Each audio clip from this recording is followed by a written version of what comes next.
Hello, જય શ્રી કૃષ્ણ, સીતારામ. કેમ છો બધાય? મજામાં? તો હાલો આપણે બેનપણી ફ્રી થયા હોય, કાલે તો કેશોદ ગયા હતા, તો આજે ફ્રી થયા હોય તો હાલો આપણે બંગડી જાય પહેરાવીએ કઈ રીતે એ સડાવે છે, સડે કે નથી સડતા એ આગળ જોડાઈ રહેજો બંગડીમાં. તો જઈશી જગ્યામાં આપણે બેનપણીને મળીએ, સડાવી દઈએ બંગડી. તો જો સડી જાય તો સારું, આપણે તો કહીશી, પણ હવે બહુ કઈશ પડે છે. તો હાલો આગળ જોડાઈ રહેજો.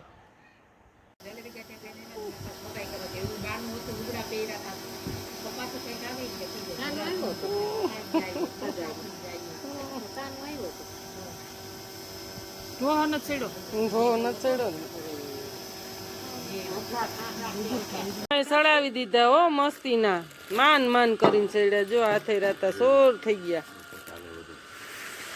માન સડાયો તો નથી વાંધો, પણ વાસ્કેલ બહુ ઓલું હાવ ભેડકા જેવું આવે છે. જો હાલો આપણે બંગડી પહેરાઈ ગઈ છે, મંદિરે આવ્યા હતા આપણે બેનપણીએ પહેરાવી દીધી. કાશ તો બહુ પડી છે, તો બે જોડી લઈ આવ્યા. તો આ એક ભાંગી જાય ને તો આપણે લાલ પહેરશું, પણ નો વાંધો લીલે જે આ જો ઝેરી કલર છે મસ્તીની, તો પહેરાવી દીધી છે. તો મેં કીધું હાલો સબસ્ક્રાઈબરને બતાવી દઈએ, આગળ જોડાઈ રહેજો. શું કામ કરીએ એ તમને બતાવીએ.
તો હાલો આપણે મગ આવ્યા છે પિયરમાંથી કાપડામાં.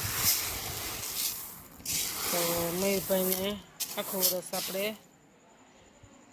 શાક બનાવશું ને ખાશું ને ખવડાવશું ને પિયરવાળાને આશીર્વાદ આપશું. તો જો આ રીતના મગ આવ્યા છે. કેવા છે આપણા મગ? સારા હોય તો લાઈક કરજો, શેર કરજો અને સબસ્ક્રાઈબ કરજો. ને સારા ન હોય તો કમેન્ટ કરજો કેવા લાગ્યા આપણા મગ. એક નંબર બધા મોટા મોટા જ છે હો. તો જો આ રીતના આપણે પિયરમાંથી મગ આવ્યા છે અડધો ટોપ એટલા મગ આવ્યા છે. અને તલની તો આપણે જાજા ના પાડી હતી ને સાથે એટલા તલ આવ્યા. ઘરના ઉનાળુ મગ ને તલ બે થયા પિયરમાંથી. તો કાપડામાંથી તલ ને મગ કાલે આવ્યા છે. ભત્રીજો કાલે આવ્યો તે આટો દઈ ગયો ને દઈ ગયો. તો હાલો તલે તમને બતાવી દઈએ હમા કરવા પડે એમ કે.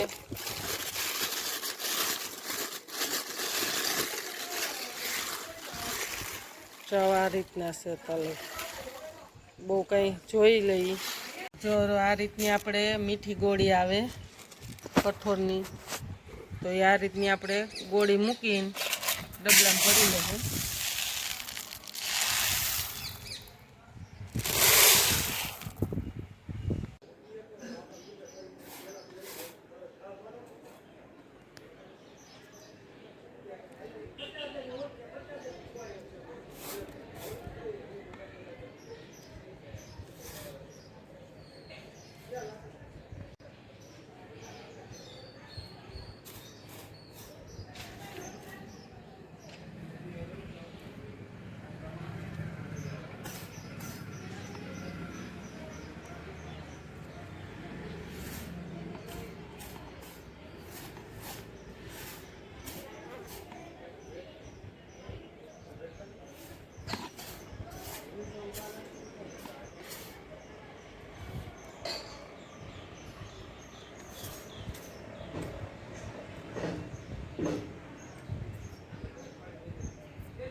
જો હાલો આપણે ઝાટકી નાખ્યા અને થોડાક જોઈ નાખ્યા એકાદી વાર.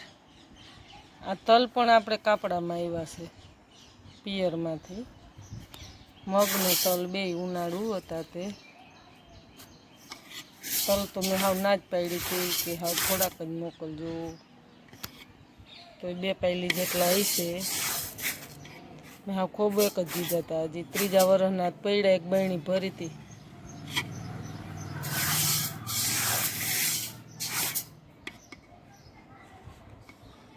તલ હમા કરવાય પણ બહુ કઈસવાળા છે.